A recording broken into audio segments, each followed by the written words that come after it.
Being involved in sports at Nicholls doesn't mean you have to be an athlete. Thanks to a new initiative, students are getting closer to the game while gaining hands-on experience, preparing them for professional careers courtside. The university radio station 91.5 FM KNSU was always known for its alternative music format until this basketball season. Never before had the station covered an athletic event live. Just recently, sports shows were added to spice up the programming. I know when I got to KNSU, there was really no sports department. There was no sports on the air. There was nothing. It was all rock. It was all, what KNSU is known for, alternative music. And last spring, I came in and I talked to our station manager, Nick, and I said, hey, man, I'd really like to get a sports show going. And before you know it, we ended up having a sports department where now we have multiple guys working in the sports department. Gaining experience is a key factor for students pursuing broadcasting as a career. Here on campus, they get the opportunity to call Division I basketball. Right now, the people doing it have never done any of it before. And if you listen to their first broadcast to their broadcast now, you can just see how much better they've gotten. And I think that brings tons of experience in itself, because what I don't think people realize is, especially at Nicholls, you need to have these real-life working experiences before you go out into the real world and get those jobs that you're trying to get. Now with Regis, Norman, Philip Boudreau, all the people that are calling the games for us are getting to experience and call Division I college basketball live on the air, live on the radio, live on 91.5 KNSU. So I think the experience is huge, and it's definitely something that they'll be able to grow from, and definitely something they'll be able to use if they want to get into this field.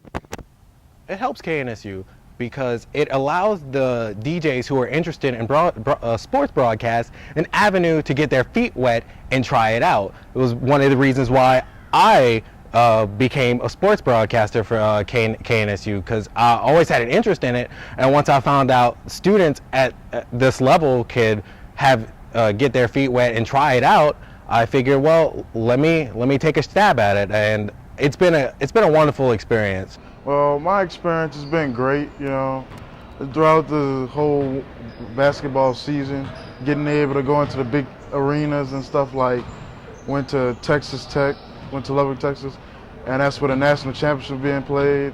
It was a nice experience. They had all the fans around, and the game, it was intense and everything.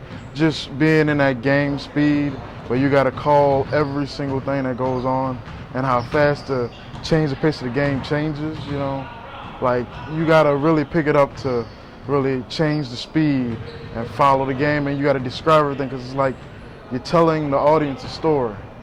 Not only do the students benefit from the games being on air, but so does the team.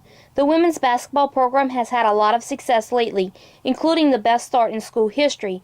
This gives locals a chance to listen and support the Colonels. I felt it was important to put women's basketball over the radio because they haven't been getting a lot of coverage, and they've been improved as a team over the years. I can remember a few years ago coming to the women's basketball games and very, very disappointed by the product that they put out on the field. But as Coach Doobie Plaisance has evolved the programs over the year, I felt that it was important for Nicholls to get more coverage, because they are the team of this area, and you're not going to get any support if nobody knows what the team is doing. Going on air gives the students a chance to communicate and learn the craft of sports broadcasting before graduation. While talking about sports might sound easy, there's a great deal of skill involved. It gives you a chance to practice communicating what you see. It sounds easy, but it's a lot more difficult than it sounds, because just because you see what's going on, you don't always think about, like when you're watching a game, you don't always think about like this player is throwing it to this player. You don't think about how you don't word the actions in your head, you just see it. But communicating the action, it gives you a chance to become a better communicator and do other things in the field, like maybe one day anchoring or maybe sports broadcasting professionally. Connecting with Colonel fans out of the area is a goal the station wants to reach. The plan is to stream online in the near future so all supporters can follow what's going on around Nicholls. So once KNSU is streaming live online, women's basketball will be live online. 91.5 KNSU will be the official radio, airwave, and online home of women's basketball, and that's really what we're shooting for, because KNSU needs to be online. We got to be relevant, and the only way to be relevant is to be streaming. The opportunity students are gaining at Nicholls will carry them a long way in their careers. Not only are they improving as broadcasters, but they are helping the Colonels get the support they deserve. For Colonel Basketball Weekly, I'm Ashley Dufresne.